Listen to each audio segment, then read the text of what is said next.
जनवरी 2005 में नासा की तरफ से एक अनोखा प्रोब स्पेस में लॉन्च किया जाता है।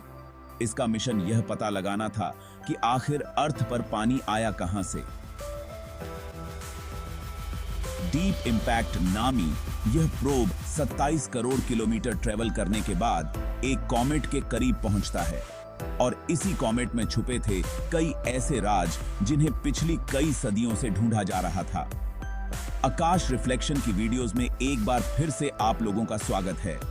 पूरी यूनिवर्स में सिर्फ एक ही ऐसी जगह है जहां ह्यूमन बीइंग्स जिंदा रह सकते हैं। ऐसा मालूम होता है जैसे अर्थ को इंसानों के लिए ही बनाया गया है। यहाँ वह तमाम चीजें मौजूद हैं जो जिंदगी के लिए बहुत अहम मानी जाती हैं। पानी, खाना और ऑक्सीजन। जाइंट यूनिवर्स में दूसरा कोई ऐसा प्लेनेट हो या ना हो, लेकिन फिलहाल हम सिर्फ अर्थ को ही जानते हैं जहां पर इंसान बगैर किसी मदद के जिंदा रह सकता है। पर आज से 5 अरब साल पहले अर्थ का कोई वजूद ही नहीं था। जिस जगह पर आज अर्थ और हमारा सोलर सिस्टम मौजूद है, यह मिल्की वे गैलेक्सी का किनारा है। जब हमारा प्लेनेट नहीं था तो इसकी जगह यहां पर एक बहुत बड़ा बादल हुआ करता था।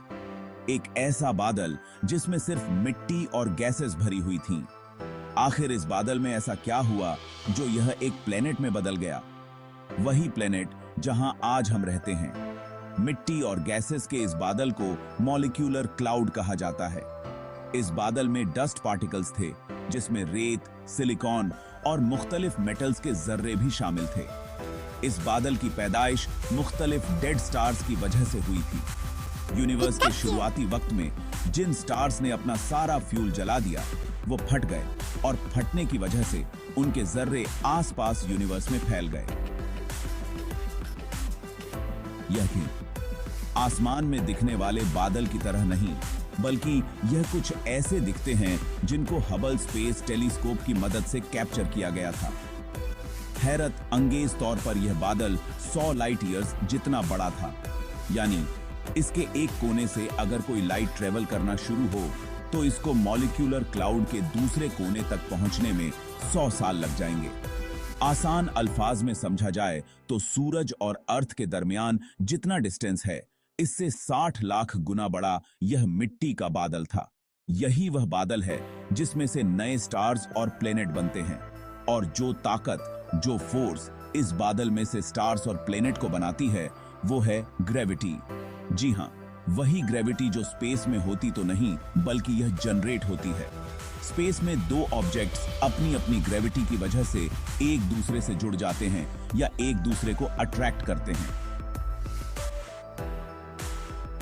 ऑब्जेक्ट का मास ज्यादा होगा, उसकी ग्रेविटी भी ज्यादा होगी।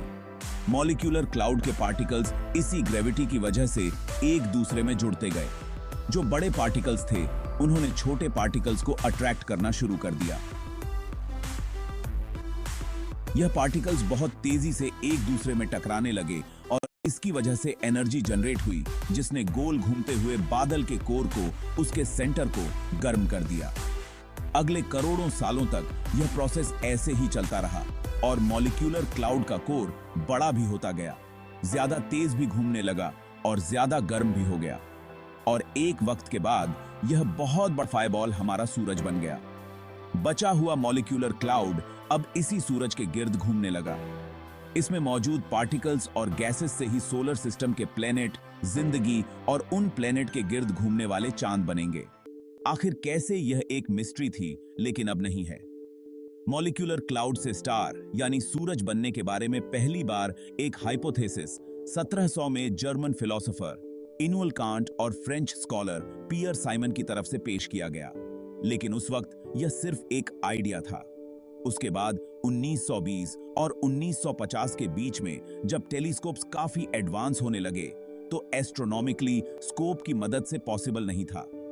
फिर 1970 और 1980 के बीच रेडियो और इंफ्रारेड टेलीस्कोप्स की इन्वेंशन ने यह मसला भी हल कर दिया। अब डस्ट और गैसेस के इन बादलों के अंदर देखना भी मुमकिन हो गया। एस्ट्रोनॉमिकली स्कोप्स की मदद से मॉलिक्यूलर क्लाउड्स के अंदर नए स्टार्स को बनते हुए देखा। इससे यह साबित हो गया कि नए स्टार्स मॉलिक्यूलर क्लाउड्स के अंदर ही जन्म लेते हैं और बादल के बचे हुए पार्टिकल से बाद में प्लेनेट बनते हैं। पर यह प्रोसेस शुरू कैसे होता है? पहले इसके बारे में कई आइडियाज फ्लोट किए गए, लेकिन फिर मार्च 2003 में इंटरनेशनल स्पेस स्टेशन में एक एक्सपेरिमेंट किया गया जिसने सदियों पुराने इस सवाल का जवाब दे दिया। एस्ट्रोनॉट डॉन पेटिट आईएसएस में मौजूद मुख्तलिफ चीजों के साथ एक्सपेरिमेंट करके यह देखना चाहते थे कि यह चीजें स्पेस में कैसे बिहेव करती हैं। उन्होंने पानी के बबल्स बनाए और उसके अंदर डिसॉल्डरिंग और एक प्लास्टिक बैग में नमक डालकर उसे स्पिन किया। इन एक्सपेरिमेंट्स का मकसद वैसे तो कुछ और था, लेकिन उनके आखिरी एक्सपेरिमेंट ने सदियों पुराने सवाल का जवाब दे दिया। जब नमक को प्लास्टिक बैग में डाला गया तो थोड़ी देर के बाद सॉल्ट पार्टिकल्स एक दूसरे के साथ चिपक गए, क्योंकि स्पेस में ये पार्टिकल्स एक दूसरे को अट्रैक्ट करते हैं। साइंटिस्ट का मानना है कि मॉलिक्यूलर क्लाउड के अंदर छोटे बड़े जर्रा जो सारे सूरज के गिर्द एक ही डायरेक्शन में घूम रहे थे, वह आपस में इसी नमक की तरह जुड़ गए और यहीं से प्लेनेट के बनने की शुरुआत हुई। करीब 45 अरब साल पहले मॉलिक्यूलर क्लाउड में भी इसी तरह पार्टिकल्स मिलकर एक झुंड बनाने लगे, ठीक उसी तरह जैसे डॉन पेडिट के एक्सपेरिमेंट में नमक के जर्रा एक दूसरे से मिल रहे हैं। जब इस झुंड का साइज 1 किलोमीटर तक एक पहाड़ की साइज जितना बड़ा हो गया, तो इसकी अपनी ग्रेविटी इतनी ज्यादा हो गई कि इसने आसपास के पार्टिकल्स को भी अपनी तरफ अट्रैक्ट करना शुरू कर दिया, ठीक उसी तरह जैसे वैक्यूम क्लीनर मिट्टी को अपने अंदर सक करता है। अगले 30 लाख सालों तक यह प्रोसेस ऐसे ही चलता रहा और जर्रा के झुंड में से 20 प्लेनेट उभर कर सामने आ गए जो सारे सूरज के गिर्द घूम रहे थे। अब क्योंकि ये 20 प्लेनेट काफी बड़े हो चुके थे, इसी वजह से इनकी अपनी ग्रेविटी ने ऑर्बिट के दौरान एक एक दूसरे को अपनी तरफ अट्रैक्ट करना शुरू कर दिया। आखिरकार इनकी आपस में टक्कर होने लगी। हर एक टक्कर में 2 प्लेनेट ने आपस में मिलकर एक बड़ा प्लेनेट बना दिया।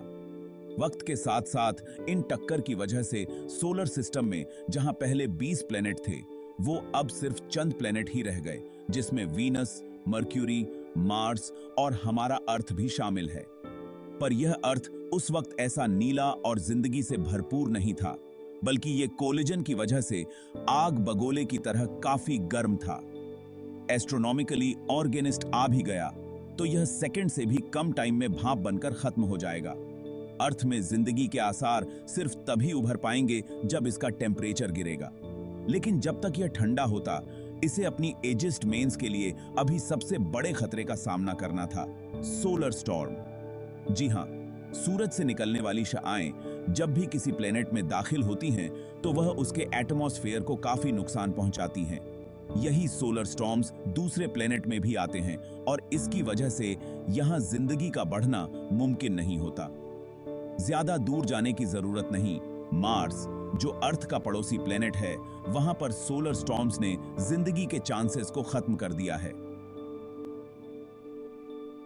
पर इन्हीं सोलर स्टॉर्म्स का अर्थ ने मुकाबला कैसे किया? इसका सीक्रेट छुपा है अर्थ के कोर में। जब मॉलिक्यूलर क्लाउड में अर्थ बनना शुरू हुआ तो इसका टेम्परेचर काफी बढ़ गया। इस टेम्परेचर ने अर्थ को एक फायर बॉल बना दिया। पत्थर पिघल गए और उनमें मौजूद आयरन और निकल भी। अब क्योंकि आयरन और निकल का वजन काफी ज्यादा होता है, तो वह अर्थ के कोर में गिरना शुरू हो गए। जियोफिजिसिस्ट का मानना है कि जब भी मोल्टन आयरन को गोल घुमाया जाए तो वह अपने गिर्द एक मैग्नेटिक फील्ड बना देता है। अब क्योंकि अर्थ के कोर में मोल्टन आयरन की क्वांटिटी ज्यादा है, तभी यह एक मैग्नेटिक फील्ड जनरेट करता है और स्पेस में यह मैग्नेटिक फील्ड का असर जहां तक रहता है, इसे मैग्नेटोस्फीयर कहते हैं। नॉर्मली यह मैग्नेटिक फील्ड अर्थ की वो साइड जो सूरज को फेस कर रही है, उसमें 3,70,000 किलोमीटर तक फैली हुई है, यानी लगभग जितना दूर चांद है। और जो साइड सूरज को फेस नहीं कर रही, उसमें अर्थ की मैग्नेटिक फील्ड लाखों किलोमीटर्स तक फैल जाती है। यही वजह है कि सूरज से निकलने वाली रेडिएशन को मैग्नेटिक फील्ड रोक देती है। नॉर्थ और साउथ पोल पे यह मैग्नेटिक फील्ड कम है, तो यहां पर यह रेडिएशन एटमॉस्फेयर में दाखिल होकर पार्टिकल्स के साथ मिलकर अरोरा इफेक्ट पैदा करती हैं, जिन्हें हम नॉर्दर्न और सदर्न लाइट्स भी कहते हैं। लेकिन यह रेडिएशंस इतनी कम है कि इसका कोई नुकसान नहीं होता। नया नया अर्थ जिसने सोलर स्टॉर्म्स का मुकाबला तो कर लिया, पर अभी भी यह जिंदगी के लिए परफेक्ट नहीं था। अर्थ को एक और मुश्किल तरीन मरहले से भी गुजरना था, एक प्लेनेट कोलिजन। इसका हम इंसानों को पता कैसे चला? इसके लिए हमें 1960 में जाना होगा। अमेरिका ने कई अपोलो मिशंस प्लान किए और एस्ट्रोनॉट्स को रिसर्च के लिए चांद पर भेजा। पहले यह माना जाता था कि चांद अर्थ का ही टुकड़ा है जो किसी वजह से अर्थ से अलग हो गया। लेकिन जब एस्ट्रोनॉट्स चांद पर गए और वहां पत्थरों के कुछ सैंपल्स लेकर आए, तो देखने में यह पत्थर अर्थ पर पाए जाने वाले पत्थरों जैसे नहीं दिखते थे। ऐसा मालूम होता है कि इन पत्थरों को जलाया गया हो। मजीद इन्वेस्टिगेशन से मालूम पड़ा कि चांद और अर्थ के पत्थर में मौजूद ऑक्सीजन आइसोटोप एक जैसे हैं, जिससे यह साबित होता है कि चांद था तो पहले अर्थ का ही हिस्सा, लेकिन बहुत ज्यादा गरमाइल किया है। इतनी ज्यादा गरमाइल एक ही चीज पैदा कर सकती है, और वह है किसी और प्लेनेट का टकराना। जब अर्थ आहिस्ता आहिस्ता ठंडा हो रहा था, उस वक्त एक दूसरा प्लेनेट अर्थ की तरफ बढ़ने लगा। यह प्लेनेट करीब मार्स की साइज जितना बड़ा था और इसको थिया का नाम दिया गया है। जब थिया अर्थ से टकराया तो बहुत सारा एनर्जी रिलीज हुई। अर्थ और थिया के जलते हुए टुकड़े आसमान में फैल गए और आखिरकार अर्थ को ऑर्बिट करने लगे। अर्थ को ऑर्बिट करते यह टुकड़े अगले हजारों सालों तक उसी तरीके से एक दूसरे से जुड़ते गए, जैसे मॉलिक्यूलर क्लाउड में पार्टिकल्स जुड़े थे, और यूं जन्म हुआ चांद का। पहले चांद अर्थ के काफी करीब था। एक्सपर्ट्स का कहना है कि अभी जितना हमें चांद दिखता है, पहले यह 15 टाइम्स ज्यादा बड़ा था, लेकिन आहिस्ता आहिस्ता करीब 1.5 इंच पर ईयर के हिसाब से यह अर्थ से दूर हो रहा है। आपको यहां बताते चले कि थिया का अर्थ के साथ हलना टकराव और चांद का पैदा होना, यह वो दो इवेंट्स थे जिनकी वजह से आज हम इस दुनिया में मौजूद हैं। साइंटिस्ट का मानना है कि यह दो इवेंट्स अगर नहीं होते तो शायद अर्थ पर कभी जिंदगी आ ही नहीं पाती। पर आखिर कैसे? जब मार्स के साइज जितना प्लेनेट अर्थ से टकराया तो इसने अर्थ को एक साइड पर झुका दिया, इसको थोड़ा सा टिल्ट कर दिया। अर्थ जो पहले अपने एक्सिस पर ही रोटेट कर रहा था, अब यह 23.5 डिग्री के एंगल पर टिल्ट हो गया, और इस टिल्ट ने अर्थ को दिए मुख्तलिफ किस्म के मौसम। जैसा कि आप जानते हैं कि जमीन की एक फुल रोटेशन एक दिन को जाहिर करती है और सूरज के गिर्द एक पूरा चक्कर एक साल को। अब क्योंकि अर्थ 23.5 पर झुका हुआ है, तो साल के वो महीने जब नॉर्दर्न हेमिस्फीयर सूरज से ज्यादा करीब होता है, तब यहाँ गर्मियों का सीजन होता है, और सर्दियों में यही हिस्सा सूरज से दूर हो जाता है। इस टिल्ट की वजह से अर्थ के सरफेस पर पूरा साल एक जैसी गरमाइल और ना ही एक जैसी ठंड। इन बदलते मौसम की वजह से हमें मुख्तलिफ फ्रूट्स और सब्जियां खाने को मिलती हैं। साल भर मुख्तलिफ रंग देखे जा सकते हैं, और मानसून में बारिश के साइकिल की वजह से पीने का साफ पानी रिवर्स के जरिए मिलता है। इसके अलावा चांद के बनने की वजह से समुद्री लहरें भी बनती हैं। यह लहरें समुद्री मखलूक के लिए न्यूट्रिएंट्स फराम करती हैं, क्योंकि अगर यह लहरें ना होती तो समंदर में न्यूट्रिएंट्स सिर्फ चंद स्पॉट्स पे ही रहते। लेकिन यहां पर सवाल यह पैदा होता है कि समंदर में लहरें तो तब बनेंगी जब अर्थ पर पानी होगा, जो जिंदगी के लिए सबसे अहम है। तो फिर आखिर अर्थ पर पानी आया ही कहां से? यह साइंटिफिक कम्युनिटी के लिए सबसे बड़ी मिस्ट्री रही है। जनवरी 2005 में नासा ने डीप इम्पैक्ट नामी एक प्रोब स्पेस में लॉन्च किया। इसको 27 करोड़ किलोमीटर दूर टेम्पल 1 नामी एक कॉमेट के पास भेजा गया। इस प्रोब के आगे 350 किलो का कॉपर इंपैक्टर लगाया गया, जिसे टेम्पल 1 से जाकर टकराना था। 4 जुलाई 2005 को यह इंपैक्टर 38,000 किमी पर आर की स्पीड से टेम्पल 1 कॉमेट से जा टकराया और उसने एक बहुत बड़ा क्रेटर बना दिया। इस इंपैक्ट को डीप इंपैक्ट प्रोब पर लगे रेडियो टेलीस्कोप्स की मदद से कैप्चर किया गया, और इस टेलीस्कोप ने जो कुछ दिखाया वो वाकई काफी हैरानकुन था। टक्कर की वजह से जो लाइट निकली उसको स्पेक्ट्रोस्कोपी की मदद से एनालाइज करने पर मालूम पड़ा कि टेम्पल 1 के अंदर बर्फ की फॉर्म में पानी भरा हुआ है। अब यह तो साबित हो गया कि सूरज से बहुत दूर एस्टेरॉयड बेल्ट में मौजूद कोमेट्स के अंदर पानी मौजूद है। लेकिन आखिर यह कोमेट्स अपना ऑर्बिट छोड़कर अर्थ तक आए कैसे, और वो भी करोड़ों की तादाद में। एक्सपर्ट्स का मानना है कि यह काम हमारे सोलर सिस्टम में मौजूद सबसे बड़ा प्लेनेट ही कर सकता है, जुपिटर। जी हां, जुपिटर हमारे सोलर सिस्टम का सबसे बड़ा प्लेनेट है और जाहिर है इसकी ग्रेविटी भी अर्थ से कई गुना ज्यादा है। और इसकी खास बात यह है कि यह एस्टेरॉयड बेल्ट के बिल्कुल करीब ऑनर्बिट करता है। एस्ट्रोनॉमिकली ऑनर्बिट को जुपिटर की ग्रेविटी ने एलिप्टिकल ऑनर्बिट में कन्वर्ट कर दिया। नॉर्मल सर्कुलर ऑनर्बिट वो होता है जब एस्टेरॉयड सूरज के गिर्द परफेक्ट सर्कल में चक्कर लगा रहे हो। लेकिन जब जुपिटर की ग्रेविटी ने उनको अपनी तरफ अटकिया तो वह अपने सर्कुलर ऑनर्बिट से निकलकर ओवल शेप के ऑनर्बिट में चले गए, जिसे एलिप्टिकल ऑनर्बिट कहते हैं। और इसी दौरान जब वह अर्थ के रास्ते में आए तो ग्रेविटी ने उनको अर्थ पर खींच लिया। जियोलॉजिस्ट का मानना है कि पानी अर्थ पर शुरुआत में नहीं था, बल्कि यह अर्थ के पैदा होने के 50 करोड़ साल बाद यहां आया है। पर यह हमें पता ही कैसे चला?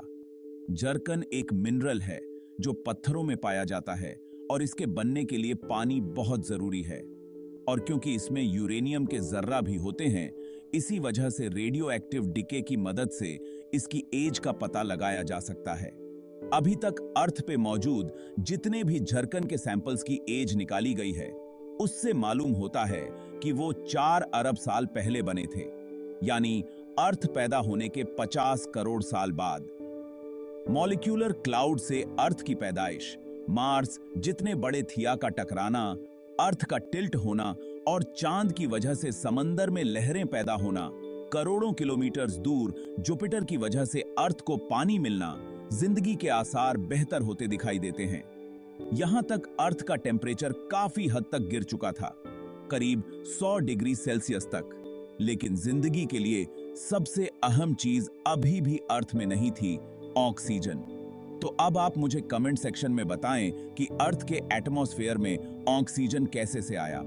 उम्मीद है आकाश रिफ्लेक्शन की यह वीडियो भी आप लोग भरपूर लाइक और शेयर करेंगे।